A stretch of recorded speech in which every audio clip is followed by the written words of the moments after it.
اللہ کے رسول نے ارشاد فرمایا جو نشہ کرتا ہے اگر بیمار پڑے تو اس کو دیکھنے مت جاؤ۔ اللہ کے رسول نے فرمایا نشہ کرنے والا مر جائے عبرت کے لیے اس کا جنازہ نہ پڑے، یہ فرمایا۔ حالانکہ ہم حنفی ہونے کے اعتبار سے اس سے بغاوت نہیں کرتے کہ کبیرہ کا کتنا ہی بڑا مرتکب ہوگا اس کا جنازہ پڑھا جائے گا، لیکن اللہ کے رسول علیہ السلام نے جو ہے وہ عبرت کے لیے فرمایا کہ جو نشہ کرتے ان کو بیٹیاں نہ دو، بیمار پڑے دیکھنے مت جاؤ، وہ قرض مانگے ان کو قرض مت دو، بھوکے ان کو کھانا مت کھلاؤ، مر جائے ان کے جنازے مت جاؤ، کیونکہ تاکہ لوگوں کو عبرت ہو۔ مسلمانوں آج کیا ہو گیا ہے، تیزی سے نشہ بڑھتا جا رہا ہے، اسکول پڑھنے والے ہمارے بچے نشے میں ڈوب رہے، کالج پڑھنے والے بچے نشے میں ڈوب رہے۔ نشے کو کیا سمجھ رکھا، یہ فیشن نہیں ہے، یہ اندر سے آپ کو کھوکھلا کرتا ہے، آپ کے پھیپھڑے خراب ہوتے ہیں، کینسر کا مرض پیدا ہوتا ہے، بڑی بڑی بیماریاں پیدا ہوتی ہیں۔ ایک بات آپ کو بتاؤں،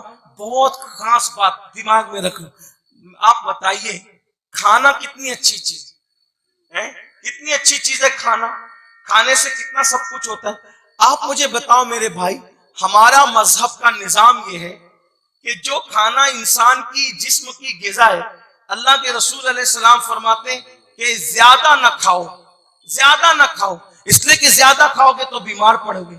اور اللہ کے رسول صلی اللہ علیہ وآلہ وسلم نے زیادہ کھانے والوں کے لیے کیا فرمایا، آقا فرماتے ہیں جس کو بھوک نہیں ہے پھر بھی وہ کھاتا ہی رہتا ہے تو اللہ کا عذاب اس سے قریب ہے، اللہ کا عذاب اس کے قریب ہے۔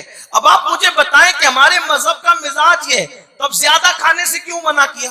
زیادہ کھانے سے اس لیے منع کیا، زیادہ کھائے گا تو بیمار پڑے گا۔ تو نادان، جو حلال اچھی غذا اگر وہ تجھے بیمار کر دے تو اللہ کے رسول اس کھانے سے تجھے منع کر رہے ہیں، تو وہ نشے کی چیزیں، وہ شراب کی چیزیں جو تجھے کینسر میں مبتلا کر دے، جو تجھے بیماریوں میں مبتلا کر دے، جو تجھے نامرد بنا دے، اب میرے بھائی بتاؤ اس کی تجھے کیسے اجازت ہو سکتی ہے؟ اور ایک بات آپ کو بتاؤں، اچھی طرح یاد رکھنا کہ جب بھی کوئی انجینئر کوئی مشین بناتا ہے تو انجینئر اچھی طرح سے جانتا ہے کہ کون سی چیز مشین کے لیے مفید اور کون سی چیز مضر ہے۔ یہ بات ہے نا آپ کے سامنے، جیسے موبائل میں پانی ڈالو گے تو موبائل خراب ہو جائے گا، پانی موبائل گرے گا تو موبائل خراب ہو جائے گا۔ تو کیا ہوتا ہے، جس نے موبائل بنایا اس نے ساتھ میں یہ بھی لکھا کتاب کے اندر کہ موبائل پانی میں گرنے سے بچانا ورنہ موبائل خراب ہو جائے گا۔ اسی طرح جس نے کار بنائی اس نے یہ بھی ساتھ میں لکھ کر کے دیا انجینئر نے کہ اس میں ڈیزل ڈالو گے تو چلے گی، پیٹرول پہ نہیں چلے گی، پیٹرول ڈالو گے تو چلے گی، ڈیزل ڈالو گے تو خراب ہو جائے گی، مٹی کا تیل راکٹ ڈالو گے تو انجن بھسٹ ہو جائے گا۔ یہ سب اس نے لکھا کہ نہیں لکھا؟ کس نے لکھا؟ انجینئر نے لکھا، اپنی کتاب میں لکھا۔ کیوں؟ میں نہیں لکھ سکتا، یہ نہیں لکھ سکتے، یہ نہیں لکھ سکتے، کیونکہ مشین بنانے والا انجینئر زیادہ جانتا ہے کہ میری بنائی ہوئی مشین کو کیا مفید ہے کیا مضر ہے۔ کسی مذہب میں اتنی تفصیل نہیں ملے گی جتنی مذہب اسلام میں ملے گی۔ کیوں؟ اس لیے کہ جس نے اسلام بھیجا اسی نے انسان کو بنایا، اور بنانے والا زیادہ جانتا ہے کہ جس کو میں نے بنایا کیا مفید ہے کیا مضر ہے۔ تو بنانے والا کون ہے؟ اللہ، اور اس نے بنایا تو پھر بنانے والا اللہ اسلام بھی بھیجتا ہے، قرآن بھی بھیجتا ہے۔ تو جو ہماری صحت کے لیے مفید تھا وہ ہمارے لیے حلال کر دیا، جو ہمارے لیے مضر تھا وہ ہمارے لیے حرام کر دیا۔ اب مجھے حیرت اس بات پر ہے کہ لوگ موبائل کو تو پانی سے بچاتے ہیں لیکن اپنے آپ کو نشے سے کیوں نہیں بچاتے؟ کتنے نادان ہو! ارے موبائل پانی میں جائے گا تو وہ موبائل خراب ہو جائے گا، اور تم نشہ کرو گے تو تمہارے جسم کی مشین خراب ہو جائے گی، جلدی مرو گے، جلدی بیمار پڑو گے، تباہ ہو جاؤ گے، برباد ہو جاؤ گے۔ اس لیے توبہ کرو، یہ شراب، یہ نشے کی چیزیں تمہیں بیمار کرتی ہے، تباہی کے دانے۔ ارے کم سے کم اپنا نہیں سوچتے، اپنے بچوں کا تو سوچو کہ تمہارے بچے جب اسکول جاتے ہیں تو تمہارے بچوں کو چڑھایا جاتا ہے، یہ شرابی کا بچہ آیا، یہ شرابی کا، اس کا باپ تو نشہ کرتا ہے۔ جب تم نشہ کرو گے تو تمہارے بچے احساس کمتری کا شکار ہوں گے، احساس کمتری کا شکار ہوں گے تمہارے بچے، وہ نشہ کرنے والے کی اولاد کہلائیں گے۔ پھر اس کے بعد جب وہ جوان ہوں گے تو اچھے گھرانے کا رشتہ تمہارے بچوں کو نہیں آئے گا، لوگ کہیں گے اس کا باپ تو شراب پیتا ہے، اس کا باپ تو نشہ کرتا ہے، تو اچھے گھرانے کے رشتے نہیں آئیں گے۔ تمہارے چند غلطیوں کی وجہ سے بچپنا خراب ہوا، جوانی خراب ہوئی، اب آگے کی زندگی بھی ان کی تباہ کاروبار برباد ہوگی. اس لیے کم سے کم اپنے بچوں کا خیال کرو, کم سے کم اپنی بیوی کا خیال کرو, کم سے کم اپنے بچوں کے مستقبل کا خیال کرو. مسلمانوں یاد رکھو, سب کچھ اپنے شوق ہی نہیں ہے, سب کچھ اپنا ذوق ہی نہیں ہے. اللہ کی بارگاہ میں توبہ کرو, بدلو, انقلاب پیدا کرو. اللہ پاک ارشاد فرماتا ہے اگر تم بڑے گناہوں سے بچو گے تو اللہ تمہارے دوسرے گناہوں کو یوں ہی معاف کر دے گا, کفارہ بنا دے گا, اور اللہ تعالیٰ تمہیں جنت جسے کہتے ہیں عزت کی جگہ تمہیں داخل فرمائے گا. میرے پیارے آقا صلی اللہ علیہ وآلہ وسلم کے پیارے دیوانوں, آئیے ایک گناہ کا ذکر اور سن لیں, پھر میں اپنی گفتگو سمیٹ لیتا ہوں. 5واں بڑا گناہ, جھوٹی قسم کھانا. آج کل لوگ قسم بہت کھاتے, سچی قسم بھی مت کھایا کرو. جب تک مال, جان اور عزت پہ بن نہ آ جائے, ایک دم آخری سٹیپ نہ آ جائے, اس وقت تک کہ سچی قسم بھی مت کھاؤ. جو سچی قسم بھی بات بات پہ کھائے گا, سچی قسم, تو بھی اللہ اس کی روزی سے برکت اٹھا لے گا, سچی قسم کھانے والوں سے.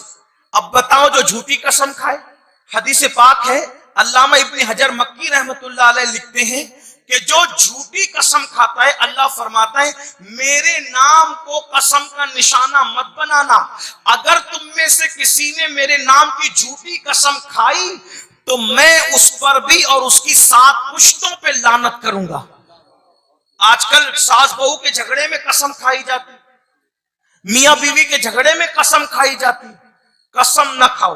سرکار غوث پاک فرماتے ہیں نیک لوگوں کی 10 علامت ہے, اس میں سے ایک علامت یہ بھی ہے کہ جو نیک ہوگا وہ کبھی قسم نہیں کھائے. نیک لوگ قسم کھانے سے بچتے ہیں.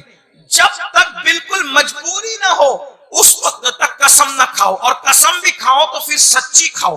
جھوٹی قسم نہ کھاؤ. جھوٹی قسم کا انجام بہت برا ہے. جھوٹی قسم پر اللہ نے لعنت فرمائی ہے, اور بلکہ 7 پشتوں تک لعنت کا اعلان فرمایا ہے. اس لیے جھوٹی قسم نہ کھاؤ. اللہ اکبر, کیا حال ہو گیا لوگوں کا. 250 روپے کی چپل بیچنے کے لیے بھی اللہ کی قسم کھاتے ہیں, پالک اور سبزی بیچنے کے لیے بھی اللہ کی قسم کھاتے ہیں. لوگوں کا حال یہ ہو گیا. میرے آقا صلی اللہ علیہ وآلہ وسلم کے دیوانوں, یہ سب دین سے دوری کا نتیجہ ہے, مذہب سے دوری کا نتیجہ ہے, اسلام سے دوری کا نتیجہ ہے. ہم نے کمپیوٹر تو سیکھ لیا, کالج کی تعلیم تو حاصل کر لی, ہم نے بزنس تو سیکھ لیا, تجارت تو سیکھ لی, مگر ہم نے اللہ کا دین نہیں سیکھا. جو ڈگریاں صرف قبر کے باہر کام آئے گی, ان ڈگریوں کے لیے 25-25 سال لگا دیے, اور جو دین کی ڈگری قبر کے اندر جائے گی ہم نے اس کے لیے کوئی توجہ نہیں کی. یاد رکھیے, دین کی قدر کیا کی, دین کی اہمیت کیا کی, دین کی کیا قدر جانی, کوئی قدر نہیں جانی. بلکہ آج کل فکر تو یہ بن گئی, ارے مولانا یہ دین کیا چیز ہے, یہ سب مولوی مولانا لوگ جانے, ہم کیا جانے, ہم تو دنیا دار لوگ ہیں. لا الہ الا اللہ, استغفر اللہ. یاد رکھنا یہ دین ہی ہے, دین جس نے عرب کے بوریا نشینوں کو کیسر و کسرا کا تاجدار بنایا. یہ دین ہی ہے, دین جس کی وجہ سے آج ہم مسلمان کہلاتے ہیں. یہ دین ہی ہے, دین جس کی وجہ سے آج انشاءاللہ ہم مسلمان کہلانے, مومن کہلانے, اور کل انشاءاللہ اسی کی برکت سے ہم جنت میں جائیں گے. دین کی برکت سے, مذہب کی برکت سے, مسلک کی برکت سے, اسلام کی برکت سے انشاءاللہ جنت میں داخلہ نصیب ہوگا. اس لیے دیندار بنو. لیکن دیندار کیسے؟ صرف داڑھی ٹوپی والے, کرتے پیجامے والے نہیں, بلکہ ایسے دیندار بنو جیسے دیندار بنانے کے لیے مصطفیٰ جان رحمت تشریف لائے تھے, اللہ کے رسول تشریف لائے تھے. وہ دینداری کا تصور قائم کرو. گھر میں پردے کا نظام ہو, گھر میں اسلامی نظام ہو, ہمارے گھر میں کوئی جھوٹ نہیں بولتا ہو, جھوٹی قسم نہیں کھاتا ہو, ہمارے گھر میں لوگ فجر میں اٹھ جاتے ہو, باپ بچوں کو فجر میں اٹھاتا ہو, بیوی شوہر کو فجر میں اٹھاتی ہو, شوہر بیوی کو فجر میں اٹھاتا ہو.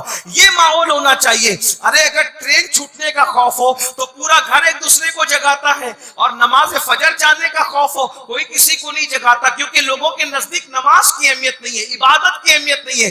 اگر اسکول جانا ہو تو ماں سردی میں بھی بچوں کو جگاتی ہے, کوچنگ جانا ہو, ٹیوشن جانا ہو تو ماں باپ بچے کو مار مار کے جگاتے ہیں. لیکن میرے بھائیوں میری بہنوں, ایک دن کی ٹیوشن چھوٹ جائے گی تو آپ کے بچے کا اتنا نقصان نہیں ہوگا, لیکن اگر فجر کی نماز چھوٹ گئی تو آپ کے بیٹے کا نام جہنم کے دروازے پہ لکھ دیا جائے گا, آپ کی بیٹی کا نام جہنم کے دروازے پہ لکھ دیا جائے گا, آپ کا نام جہنم کے دروازے پہ لکھ دیا جائے گا.